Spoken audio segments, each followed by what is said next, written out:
భూతాన్ని తరిమేయాలి, డ్రగ్స్ అమ్మేవారిని బంధించాలి అంటూ అటు రెండు తెలుగు రాష్ట్రాలు కూడా తీవ్రంగా కృషి చేస్తున్నాయి. కానీ మరోవైపు డ్రగ్స్ పార్టీలో ఏకంగా టీడీపీ ఏలూరు ఎంపీ పుట్టా మహేష్ కుమార్, అలాగే బీఆర్ఎస్ మాజీ ఎమ్మెల్యే పైలట్ రోహిత్ రెడ్డి కూడా దొరికిపోవడం జరిగింది. మరి ఇప్పుడు ఈ అంశం రాజకీయంగా మారింది. ఎందుకంటే అటు తెలంగాణలో ఇప్పటికే బీఆర్ఎస్ నేతలపై డ్రగ్స్ ఆరోపణలు కూడా వస్తున్నాయి. మరి దీనికి తోడు ఇప్పుడు అసెంబ్లీ సమావేశాలు కూడా ఉన్నాయి. ప్రభుత్వంపై అనేక విమర్శలు చేస్తూ వచ్చిన ప్రతిపక్షంపై పైచేయి సాధించడానికి ఇప్పుడు ఓ అస్త్రం దొరికినట్టు అయింది.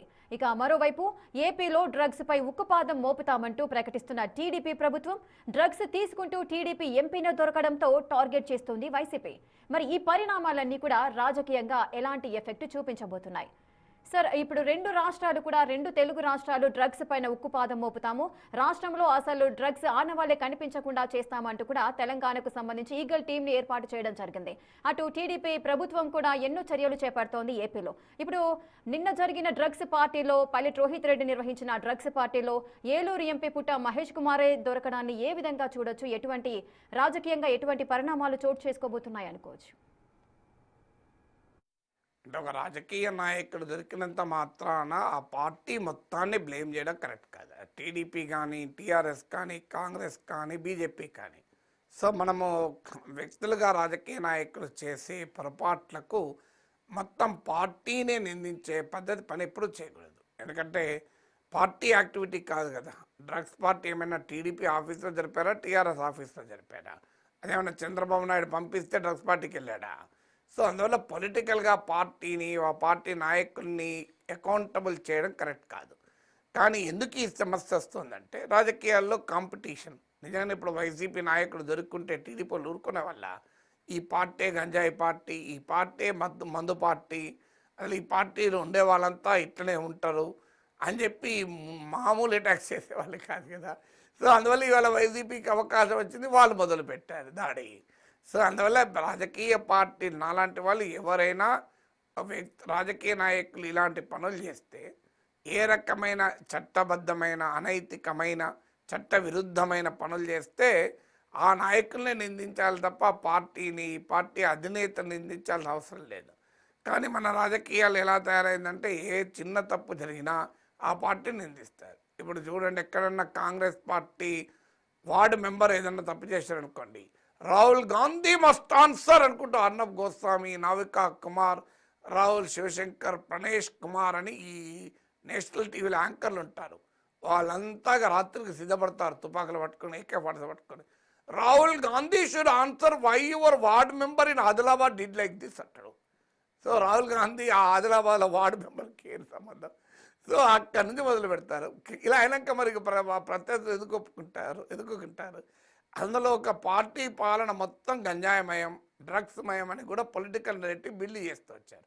ఇప్పుడు మేము టీడీపీ వాళ్ళు ఎన్నికల సమయంలో చెప్పింది ఇప్పటికి కూడా చెప్తున్నా ఏంటి, జగన్ అంటేనే మత్తు పదార్థాలను ఎంకరేజ్ చేశాడు, ప్రజలకు ఉద్యోగాలు ఇవ్వలే, యూత్కు డ్రగ్స్ ఇచ్చాడని కదా. సో వైసీపీ టీడీపీ పైన అదే ఆరోపణ చేస్తుంది. అందువల్ల రాజకీయ పార్టీలు పరస్పర ఆరోపణలు చేసుకోవడం వల్ల ఇలాంటి ఇష్యూస్ వచ్చినప్పుడు వస్తున్నాయి.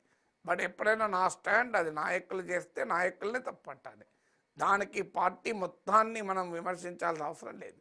బట్ పార్టీలో ప్రశ్న ఎప్పుడు ఉత్పన్నమవుతుందంటే వాళ్ళు చర్య తీసుకోకపోతే.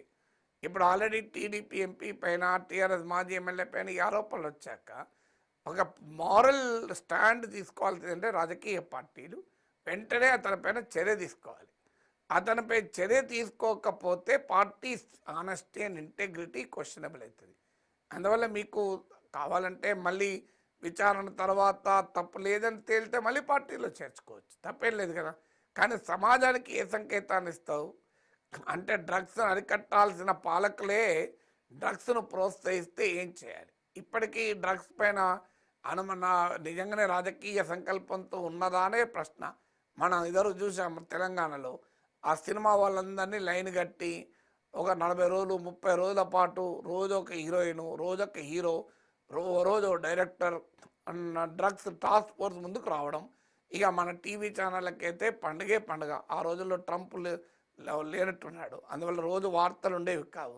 ట్రంప్ వచ్చాక వార్తల కొరత లేదు, కానీ అప్పుడు వార్తల కొరత కూడా ఉండేది కనుక ఇక టీవీ ఛానళ్ళు ఏ క్షణమైనా పలానా యాక్టర్ ఇంటి నుంచి బయలుదేరబోతున్నాడు. ఆ, మా ప్రతినిధి టాస్క్ ఫోర్స్ కార్యాలయం వద్ద ఉన్నాడు. మీరేం చెప్తారు? ఇట్లా నానా బీభత్సం చేసేవాళ్ళు. ఏం జరిగింది ఆఖరికి? ఏ సినిమా యాక్టర్ పైన చర్య తీసుకున్నారా చెప్పండి? ఎవరిపైనా చర్య లేవు. ఇదంతా కహానీలు. అంటే వాళ్ళని తమ చేతుల్లో పెట్టుకోవడానికి వేసిన ఎత్తుగడనా ఇది? So what did happen? So అందువల్ల ప్రజలకు ఆ విశ్వాసమే కోల్పోతుంది. రాజకీయ నాయకులే ఇందులో ఉన్నప్పుడు, పెద్దవాళ్ళు ఉన్నప్పుడు చట్టం డబ్బున్న వారు చిట్టం, న్యాయం డబ్బున్న వారు నేస్తామని సీనారాయణ రెడ్డి కవిత ఉంది. సో అలాగా ఆ రకంగా అయిపోతుంది కానీ నా అభిప్రాయం కలుగుతుందా లేదా? అందువల్ల డ్రగ్స్ మాఫియా మామూలు మాఫియా కాదు. దాని వెనకాల పొలిటికల్ సిస్టమ్ ఉంది, బ్యూరోక్రాటిక్ సిస్టమ్ ఉంటుంది. అందుకే ఇప్పుడే కాదు, డ్రగ్స్ ఒకటే కాదు, మన దేశంలో క్రిమినలైజేషన్ ఏ స్థాయికి వెళ్ళిందనేది చాలా ఏళ్ల క్రితమే కేంద్ర ప్రభుత్వం నియమించిన ఎన్ఎన్ వోహ్రా కమిటీ చెప్పింది. Politician, bureaucrat, business man criminal nexus ఉంది అని. పాలిటిక్స్కు క్రైమ్ నెక్సెస్ ఉంటే ఇంకా ఎక్కువ కష్టమవుతుంది. ఎందుకంటే వ్యవస్థను వాళ్ళు మేనేజ్ చేయగలుగుతారు. సో వాళ్ళు ప్రజలకు ఆదర్శంగా ఉండాల్సిన వాళ్ళు ఈ రకమైన పనులు చేస్తే దానికి పరిష్కారం ఏంటని. అందువల్ల రాజకీయ గేమ్ కన్నా, రాజకీయ ఆరోపణలు ప్రత్యారోపణల కన్నా నిజం నిగ్గు తేలాలి. ఒకవేళ తప్పు చేస్తే ఖచ్చితంగా శిక్షణ భరించాలి.